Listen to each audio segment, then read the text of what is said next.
Welcome to the World of Rare Disease, a show that focuses on awareness and education about rare and complex disorders. My name is Julie Gertzley. I am an RN, the founder of Rare New England, and your host for today's show. Today our show features Massachusetts Representatives Joseph McKenna and Hannah Kane. Representative Joseph McKenna is a member of the House of Representatives sworn in January 2015. A resident in Webster, Mass., he was elected as a Republican to represent the 18th Worcester District. Joe is a former clinical counselor and legislative aide. Hannah Kane serves as a state representative for the 11th Worcester District, representing the towns of Shrewsbury and Westboro, precincts 4 and 5. Hannah was re-elected to serve for a third term in November 2018 and sworn into office as a member of the 191st Millennium Session of the Great and General Court on January 2nd, 2019. Our show today will take a look at the bill and act to create a Rare Disease Advisory Council that was reintroduced into the Massachusetts State Legislature this session. The representatives will talk a bit about their interest in rare disease and talk about the potential for this rare disease bill, and also referred to as H.1934. Welcome to our show, Representative McKenna. Very good to be here. Thank Representative you. Kane. Okay, so now I've been working with you for several months about this bill, and I mean, I want to say, I know I keep saying it, but thank you for your passion. Thank you for taking on this bill. As you know, this is my 5th year involved with trying to get this bill and act to create a Rare Disease Advisory Council going in Massachusetts. So I'm happy that you signed on as co-sponsors and supporting what we're doing. Maybe you'd like to share with our viewers why you each have the interest, or your special connection with the rare disease community, and maybe why that is making you as passionate as you are with the bill. Sure.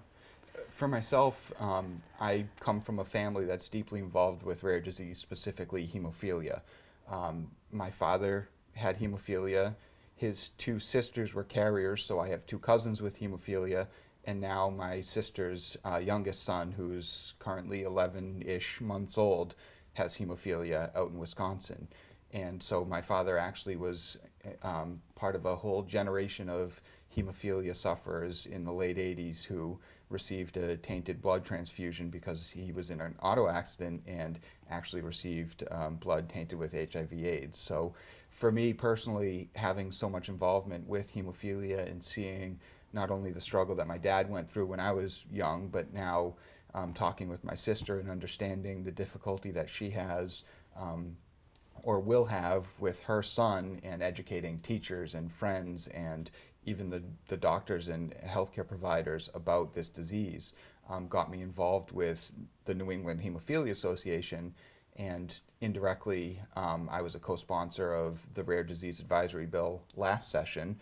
And when Representative Haru moved on and you reached out looking for lead sponsors, my involvement with the New England Hemophilia Association and just my experiences with that individual disease led me to say, yeah, this is something that I'm very happy to get involved with. Thank you. Yeah, and I think for me, one of my children has ankylosing spondylitis, which is a form of arthritis, and she has Crohn's. And so while those are not rare diseases, it really opened my eyes to the world, especially of the parents struggling for their children in terms of advocating for them.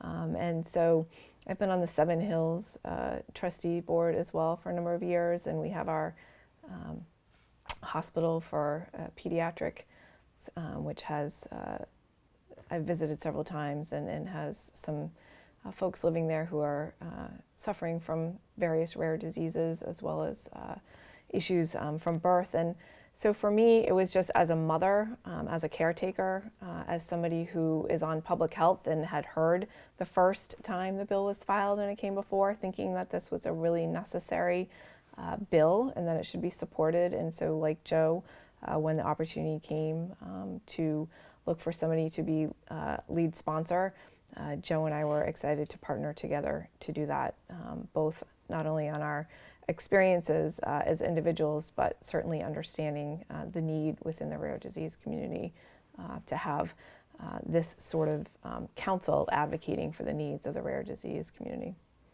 And I think it was a fortuitous turn to get Hannah, because while she didn't mention it, she is the ranking member on the Joint Committee for Public Health, which is the committee where this bill rests, and certainly has a great relationship with the chair. So having someone who's the lead sponsor of the bill, who's in that position to be a direct advocate within the committee, is certainly a good thing.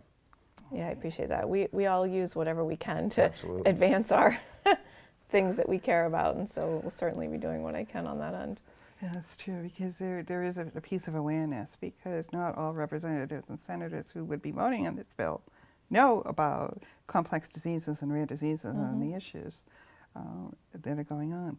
So tell me, what can constituents do to raise awareness with their legislators about rare disease? Reach out and share their stories. This bill, again, is in front of the Joint Committee on Public Health, and if you go onto the Massachusetts state website, which is malegislature.gov, it's a very easy website to follow to find out the members of that committee, and all of their contact information is directly on that page, the committee page. And so whether it's an email or a phone call, or tracking the bill to find out when it has a public hearing, which any member of the public can come to and testify and be heard, sharing that personal story with the members of the committee and with their own local reps helps to get that on the radar, so to speak, for reps who may not otherwise have heard of it. And I think too, when people reach out, constituents reach out, they may find that their own rep or senator also has a connection to the rare disease world. I mean, we certainly found out a lot of our colleagues who we otherwise didn't know, who either had a rare disease themselves or someone in their family. And actually a couple of them, one of our colleagues, Rep. Carol Fiola, who came to the briefing that we had at the State House, shared with me that she came because she had a constituent who had called her and said that this bill was really important and told his story. And so she was at this briefing because of a conversation that a constituent had with her. And so even though it may seem as, you know, either insurmountable because you have so much on your plate adding one more thing, or you may think it's trivial, just you calling in or you communicating that this bill is important, you know, it does make an important impact on the awareness of our colleagues on why the bill is important.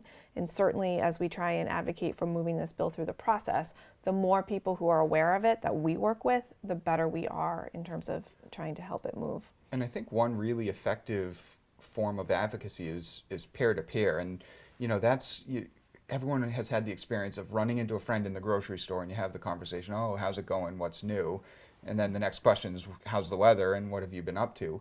And if you're someone who has advocated, this is a great conversation starter. When someone says, oh, what's new? Oh, I wrote my state rep recently. And that's naturally going to lead to a question. Oh, you wrote your state rep, what about? And, well, it's this rare disease bill that I'm getting involved with. And chances are, while rare diseases are certainly rare, with 7,000 rare diseases, the collective group of the rare disease community is actually pretty common. So in that conversation where you're just saying, yeah, I sent a letter supporting this bill, it's really important to me, that person may say, oh, no kidding, I have a niece with a rare disease, how can I get involved?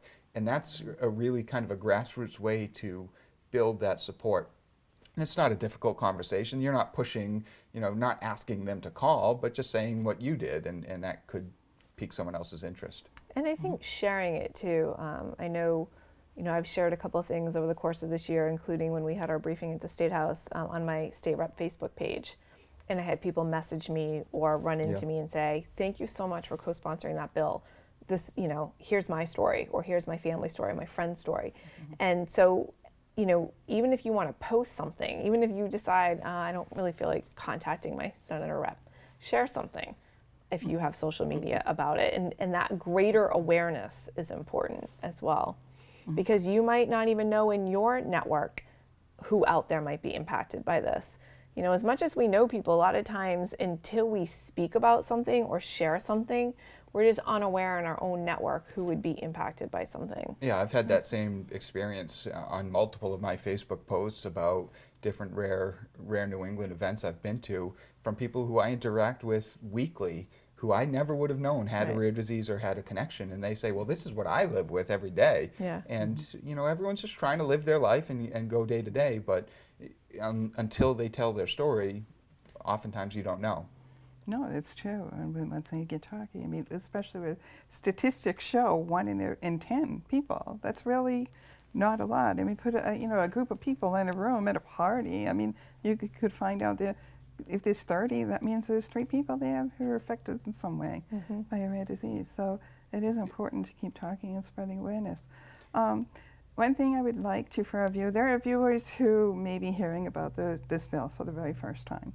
Would you like to elaborate a little bit on what the bill actually means, what it will bring people if it once enacted? Yeah, from my perspective, it does exactly kind of what we're talking about in bringing the voices together, because collectively, again, those who have a connection to the rare disease community are not rare in that sense, because there are so many different rare diseases.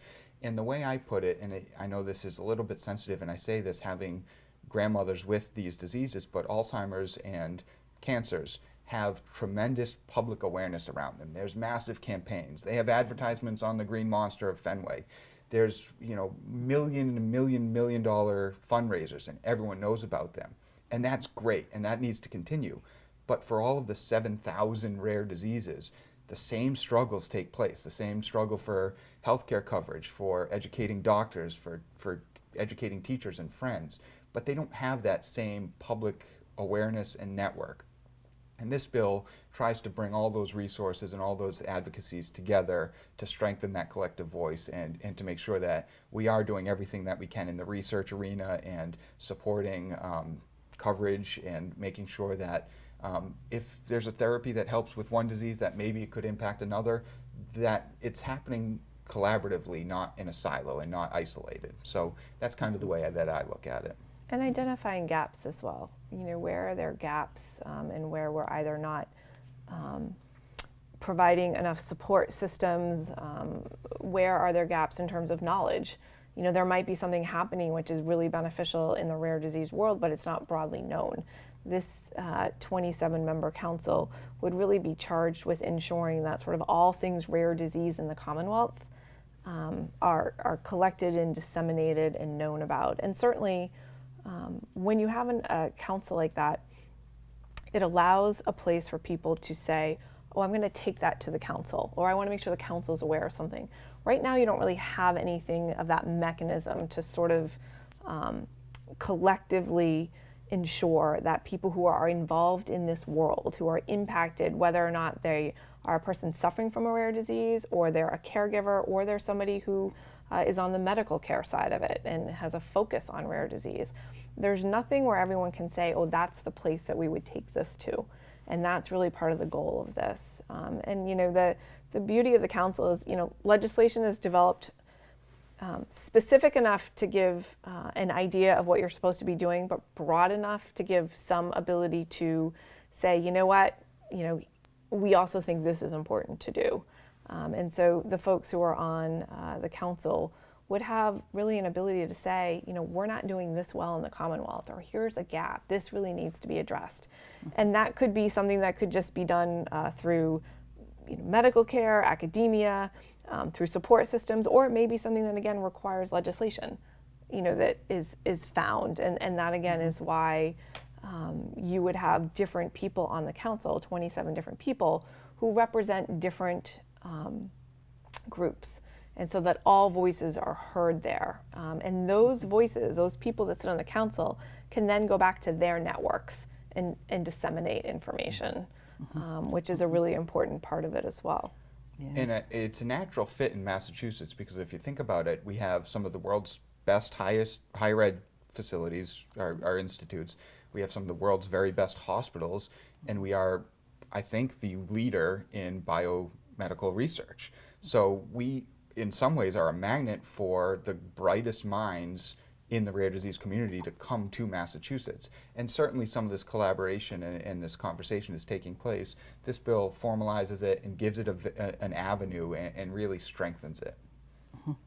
And I think with the bill, too, not only does it help the patients and families, and I mean, that's the bottom line, to help the patients and families what they're dealing with, but also helping the other stakeholders. I mean, the physicians who, and other healthcare providers who are so overwhelmed with care because people just don't understand these patients with these diseases, but also with the Commonwealth itself, because there's so much that's being done with, say, these patients who go to the emergency room and the doctors don't even understand their diseases and they're just being sent home. It's like if they could find the right care, it's somehow, because this stakeholder group got together to help find a process, what can be done, that would actually save the Commonwealth money. Absolutely. Many of these patients, let's face it, I mean, they're on Medicare, they're on Mass Health, and maybe we could help that.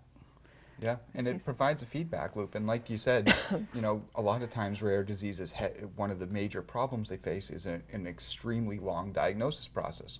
So perhaps this council could kind of explore the arena of diagnosing and how we can get to a more efficient method of diagnosing hard to diagnose symptoms. And you know, that's one area, that's just one area, but it's something that could have a real impact on people's lives. Well, and I think that's part of the challenge, you know, is with so many different rare diseases, it's almost impossible for the medical community to understand all of them. And you know, we were talking earlier, the fact that there are 6,000 bills filed in the legislature every session, and you know, we don't know every bill that's out there. And sometimes when people bring us something and say, "Oh, this bill is important to me, and here's why," and we go looking into it, you go down a path. I think it's the same thing to some extent with having 7,000 different rare diseases. Sometimes you're just not. You can be an excellent medical care provider, but you're not going to know all of those things. And I think having some method, again, for all stakeholders to have a place where they can have some level of trust in that, in this arena of different people representing different parts of the whole rare disease continuum, somebody there might have a better way of doing something, a better protocol for understanding, you know, when you see this set of symptoms, here's what it might be. There's just a lack of collective information gathering, which I think is detrimental, certainly to the patient, but to your point earlier, on the cost side of things, I mean, healthcare is something where it is very difficult to manage the expense side of healthcare. And so anytime you can have somebody not have to be in an emergency room or be diagnosed sooner, those are all savings which we all collectively benefit from. Because ultimately on the public payer side of it, you know, you want people to have the best healthcare possible, but you also want it to be at a cost that is ensuring that we have the resources to care for everybody. And you know, when you're devoting resources to trying to determine something instead of treating something or helping people live with something, you know, we're not using those resources as effectively as possible. Yeah. And another area is in prescription drug pricing, which is a huge conversation point right now, both in the state and nationally. And I've been to a number of rare disease events where the Commonwealth hasn't been a person represented at whatever event it has been. It's been all research and medical. And in my mind, the Commonwealth needs to be a partner in that to hear directly about what impact the policies that we are making are going to have on the community. And being a rep on Beacon Hill, I know that a lot of times the collective, we as a legislature, think that we have all the best answers and may pass a policy that the experts would have a different opinion on. This council would make sure that we don't take that legislative action without the proper input, and make sure that when we set policy that impacts drug pricing, that it's going to be fair and equitable, not only to patients, but also to the research institutes who do incredible work, because we need to make sure that they continue to do that incredible work. So this council will certainly impact the policy that we as legislators put forward. And I think one of the other important things is that the human impact and the economic impact, that a lot of times when we're looking at legislation, there's an ability to understand, you know, how is this impacting the Commonwealth? So a lot of times when commissions or councils are put up, they're trying to assess the overall impact on the Commonwealth. So there's certainly on the individual who's suffering from a rare disease. But when you culminate that into an understanding of what that collective impact is on the Commonwealth in terms of lost productivity, on inability to work, the cost to the healthcare system, all of those things, you've now taken something that had 7,000 discrete diseases, and you've now understood it to be, much as Joe said when we started, cancer. He used one word. There's many, many, many, many different cancers, right? But you talk about cancer collectively. This notion is that we're not just having all of these diseases in a silo, that we're understanding collectively what the impact of rare disease is on the Commonwealth. Absolutely. Yeah, definitely. Because one of the things I like to say, like when we say cancer, it's split seconds goes through our mind as to what someone might be going through when they have cancer, from the financial difficulties to the treatments that may be making them even sicker and the whole piece. But rare diseases, that's something that people just don't understand. If you say rare diseases, they have absolutely no idea how to respond to that. And we do need to change that. Yeah. That's a big point. And again, similar to that, when you say cancer or even Alzheimer's, people immediately think of the families and the toll that it takes on the family. Alzheimer a lot of times is referred to as a disease that's more difficult on the loved ones in the family than it may be on the patient themselves. And I think that applies to rare diseases as well. It's not just something that impacts a patient. It impacts everyone who is around that person, their loved ones and their friends and family as well. And like you said, that needs to be just as quick a thought and a reaction when you hear rare disease as it is for some of the others. Well, and I think too, the Commonwealth of Massachusetts, as Joe said earlier, is a leader in so many different ways in terms of healthcare, in terms of higher education, in terms of the biopharm industry. And so having this council here is important because I think it also makes sense given who we show up in the landscape with as a Commonwealth, to not have a rare disease advisory council here, to not take advantage of all the players being here and the people of expertise in this being here would be a loss, because there's a lot of other states that don't have this collection of stakeholders that we do. And so we should be a state which is not only doing this for the benefit of the Commonwealth and the people who live here, but there may be things that are learned or understood here that can be shared across the country in terms of how to ensure that people who are afflicted with a rare disease, or those who are treating them or caring for them, have the resources that have been learned based on our experiences here. Okay. Yes. That's awesome.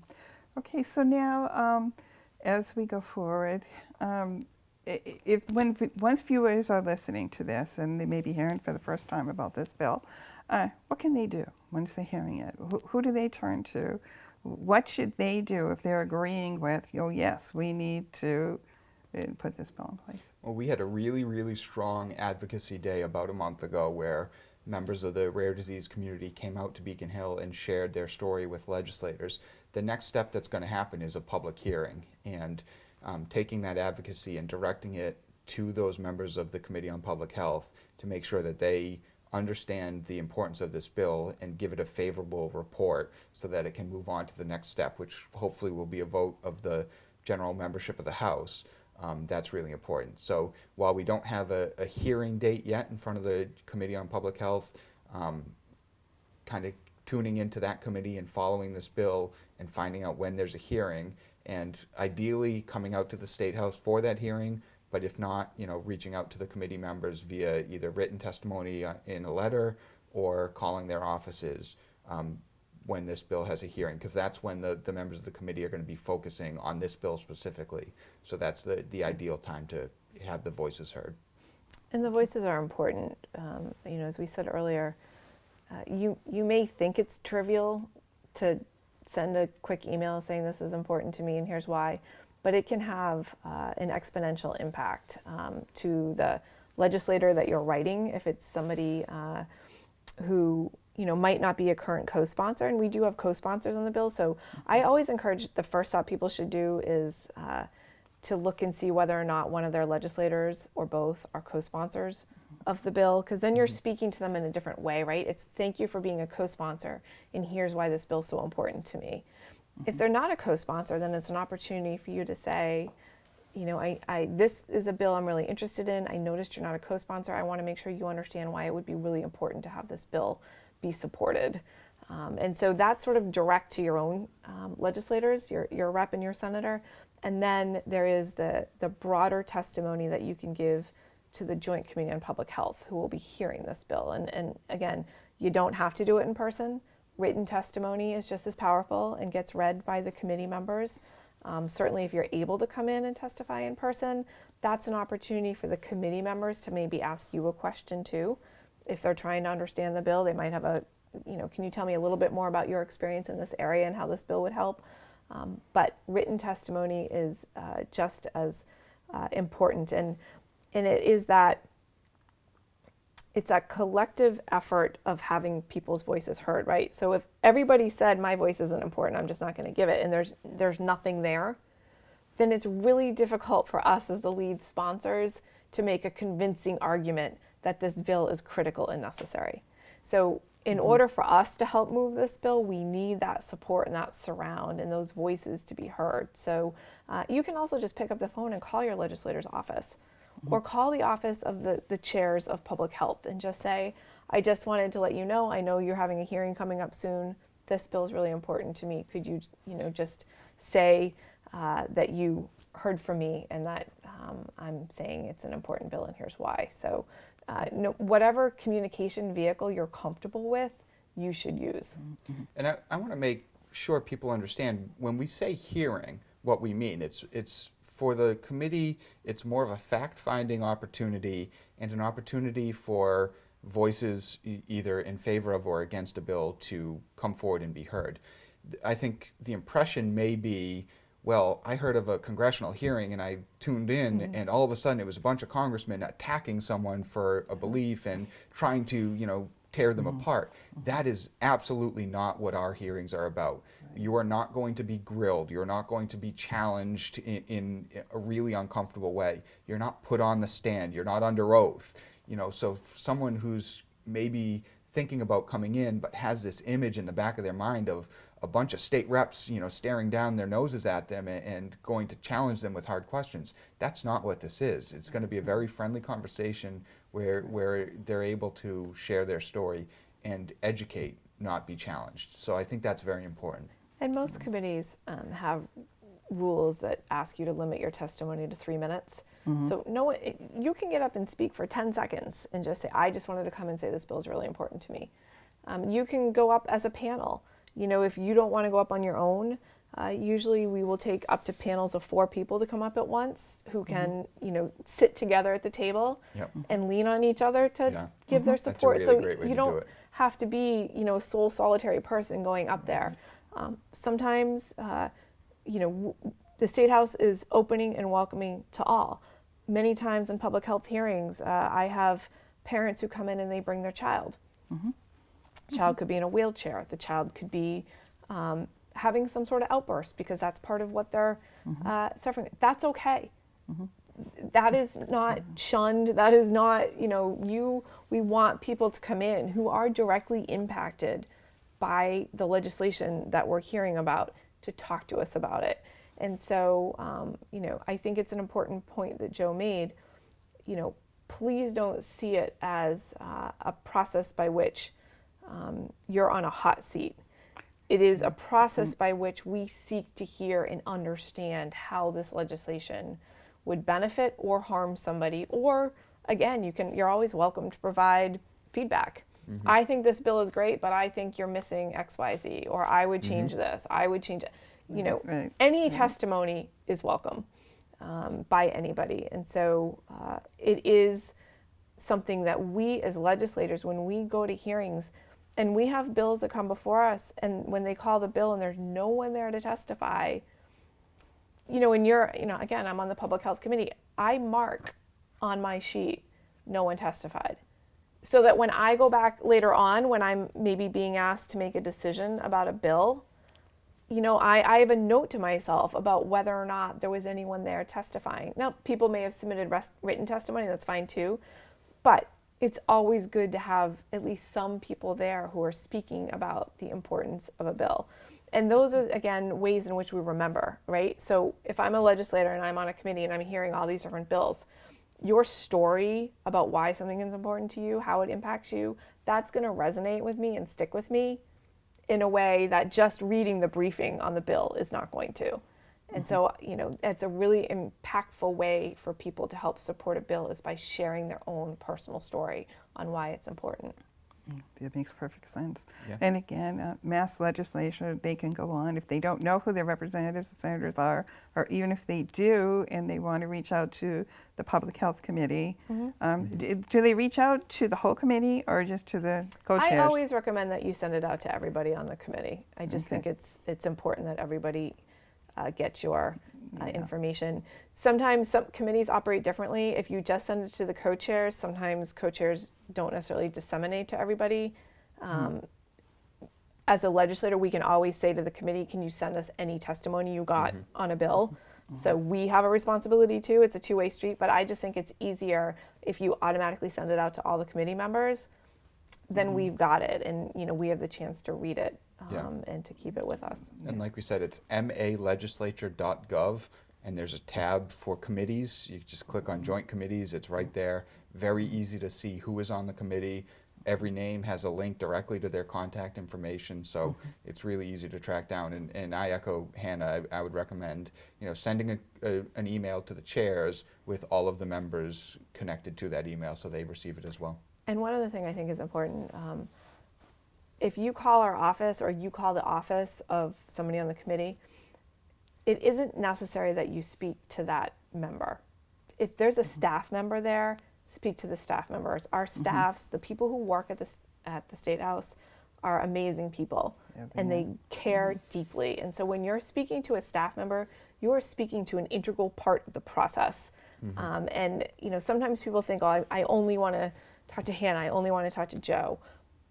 We get briefed on every conversation that occurs anyways, but it is just as important. If you call up and we're not available, take the time to talk to the staff member who you're on the phone with, because that is part of their job, is to help us understand all the different people that are contacting us and advocating for something and why. And so we get that information. So if you call and a staff member is available and a member of the legislature is not, you're not wasting your time. It's just as impactful. Right, whether it's calling them or seeing them in person. As a former staffer, that reigns especially true for me, so absolutely. Yeah, I've seen that. Okay, I do want to let our viewers know that we do have a Facebook page called Mass MA Rare Disease Advisory Council Legislative Bill, and we do put periodic updates, information, what's going on with the bill, where it's at, about the briefings that you've been mentioning. So if anyone wants to join, so if any of our viewers want to join that Facebook page, they're more than welcome. Now, I know that you may have some social media information. Is there anything that you would want to share with the viewers in case they wanted to? I just have my personal Facebook page, which is just Joseph McKenna. So that's a mix of my personal life and my legislative life. So I don't know if that's the best way to do it, but that's how I do it. So easy to find. Okay. And I have a Facebook page, State Representative Hannah Kane. And so people can go on there. And you can also message us through those things if that's, a lot of times people will message me and then I will share with them, here's my email address or here's my phone number to give me a buzz, so. But again, I think any way, we're both on Twitter. You can tweet to us. Any way that you're going to choose to try and contact us is a good way, right? It's just reach out in whatever way you're most comfortable with, and we will get back to you. And we're really appreciative. We know how difficult it is to be a patient, to be a caregiver, especially with a rare disease. And so we really respect the fact that you've got a lot on your plate, and we're appreciative of the help to help us get this further through the legislative process and eventually into law. I'm determined. Personally, I am Absolutely. determined.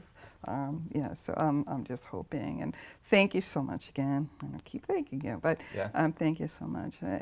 For the rare disease community, I know everyone appreciates. Well, thank you for the work that you do as well. Yeah, absolutely. Thank you for continuing to give us that push and that motivation. It's invaluable.